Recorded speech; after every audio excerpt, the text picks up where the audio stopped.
तर इथे हे आपले गुलाबजाम तयार आहेत। मी तुम्हाला कट करून सुद्धा दाखवते कसे झालेत। आतमधनं अगदी मऊसूत होतात आणि व्यवस्थित आतपर्यंत सोक केले जातात। तर हे पहा, या पद्धतीने एकदम शेवटपर्यंत सोक केलेत आणि व्यवस्थित झालेत। असेच गुलाबजाम खूप छान लागतात, त्याच्यामुळे नक्की ट्राय करा।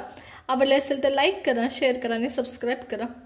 नमस्कार मंडळी, मी कोमल तुमच्या सगळ्यांचं आपलं कोमल नागणे या रेसिपी चॅनलमध्ये खूप सारं स्वागत करते। तर आज आपण झटपट होणारे खव्याचे गुलाबजाम करणार आहोत। खव्याचे गुलाबजाम खूप जण खूप प्रकारे करतात, म्हणजे एक प्रकारे म्हणजे तुमचे काळे गुलाबजाम पण असतात आणि एक ब्राऊन कलरचे गुलाबजाम असतात। जे काळ्या प्रकारचे गुलाबजाम असतात म्हणजे काळ्या कलरचे काला जामुन ज्याला म्हणतात, त्याच्यात तुम्ही खवा आणि पनीर किंवा छेना मिक्स करून करतात। आज आपण प्रॉपर खव्याचे गुलाबजाम करणार आहोत, जे अप्रतिम लागतात। म्हणजे खव्याशिवाय गुलाबजाम रव्याचे होतात, त्याच्यानंतर राहिलेल्या चपातीचे पण खूप जण गुलाबजाम करतात, ब्रेडचे होतात, खूप साऱ्या गोष्टींचे गुलाबजाम होतात। पण प्रॉपर जे गुलाबजाम असतात ते खव्याचे असतात। खूप जण खूप कमी मैदा टाकून थोडंसं सोडा टाकून ते तिंगतात, पण आपण इथं खूप साध्या पद्धतीने योग्य प्रमाण घेऊन न चुकता होणारे गुलाबजाम कसे करायचे हे मी तुम्हाला सांगितले। चला तर मग सुरुवात करू। बरं, जर तुम्हाला रेसिपी आवडत असेल तर लाईक करा, शेअर करा आणि सबस्क्राइब करा। चला तर मग सुरू करूया। तर इथं आपण खव्याचे गुलाबजाम बनवतोय, त्याच्यासाठी इथं माझ्याकडे अर्धा किलो खवा आहे। आता हा पूर्ण आधी मॅश केल्यासारखा करून घ्यायचा आणि थंड असेल तर नॉर्मल रूम टेम्परेचरला आणायचं, एवढं लक्षात ठेवा। थंड, खूप थंड म्हणजे जस्ट तुम्ही आणलाय डेअरीतला, तुम्ही आणता जेव्हा खवा किंवा कुठूनही घेता तेव्हा तो खूप थंड असतो, कारण फ्रीजरमध्ये ठेवलेला असतो, फ्रीजमध्ये ठेवलेला असतो, त्याच्यामुळे त्याला नॉर्मल टेम्परेचरला आणलं सगळ्यात महत्त्वाचं आहे। इकडे अर्धा किलो खवा आहे, अर्धा किलो खवा आहे, तर मी इथं 50 ग्रॅम हा रवा वापरते आणि 50 ग्रॅम इथं मैदा आहे। तर हे दोन्ही बरोबर आहे, 50 ग्रॅम आणि मैदा आणि 50 ग्रॅम रवा, हे दोन्ही टाकून तुम्हाला व्यवस्थित मळून घ्यायचा आहे खवा तुमचा। लक्षात घ्या, आपल्याला सोडा पण ऍड करायचा आहे, पण मी थोडंसं आधी असंच मळते।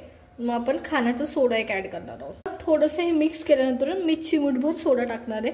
सोडा जास्त टाकायचं नाही, नाहीतर गुलाबजाम फसकण्याची शक्यता असते। अगदी माझ्याकडे इथं चिमूट आहे सोड्याची, तेवढंच मी ऍड करते। तुमच्या चिमटीत जेवढा बसतो तेवढा सोडा, जास्त ऍड करायचा नाही, गुलाबजाम फसकतात। तर हे मी ऍड केले।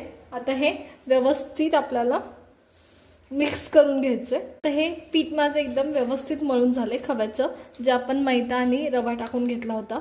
आता हे सोक होईल रवा, म्हणजे मॉइश्चर कमी होईल खव्यातलं। चला तर मग आता दुसऱ्या साईडला आपण पाक करून घेऊया। आपण शुगर सिरप बनवतोय, म्हणजे पाक बनवते, त्याच्यासाठी मी इथे 1 वाटी साखर घेतली, ती आपण ऍड करतोय। गॅस मी ऑलरेडी चालू केलाय आणि त्याच्यातच आपण 1 वाटी, ज्या वाटीने साखर घेतली तेवढंच पाणी मिक्स करतोय। आणि तुम्हाला साखर मेल्ट करून जस्ट एक उकळी आणायची, त्याला 1 तारीच्या आसपास तुम्हाला पाक न्यायचा आहे, खूप जास्त काही करायची पण गरज नाही। चला तर करून घेऊया मग।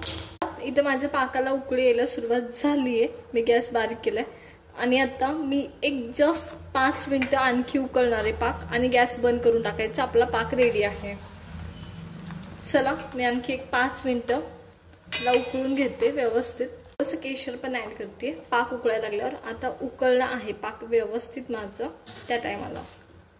तर पहा, अप्रतिम झालंय। हवं असं तर वेलची पूड सुद्धा टाकू शकता, काही हरकत नाही या पद्धतीने। तर हा पाक रेडी आहे आपला, जवळजवळ 1 तारीच्या जवळ जातोय, 1 तारी सुद्धा करायची काही गरज नसते, तर इनफ होतो असा। तर पहा, अप्रतिम झालाय।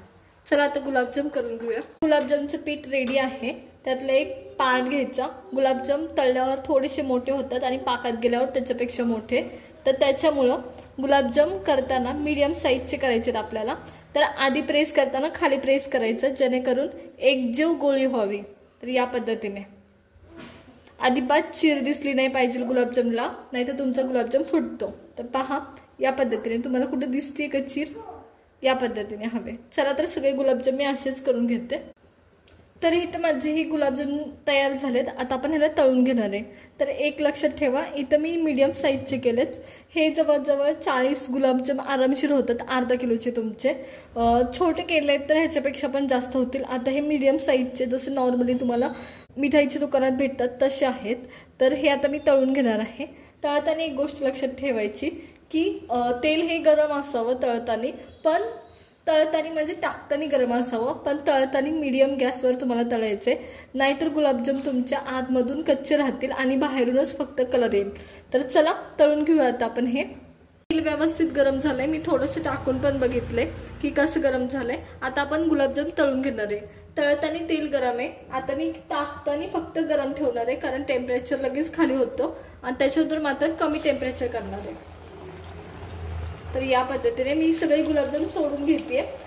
बारीक गॅसवर तुम्हाला तळून घ्यायचे, तेवढं लक्षात ठेवा। गुलाबजाम तुम्हाला एकदम बारीक गॅसवर तळून घ्यायचे, तर पहा या पद्धतीने एकदम बारीक नाही तर आतमधून कच्चे राहतात, एवढं लक्षात ठेवा।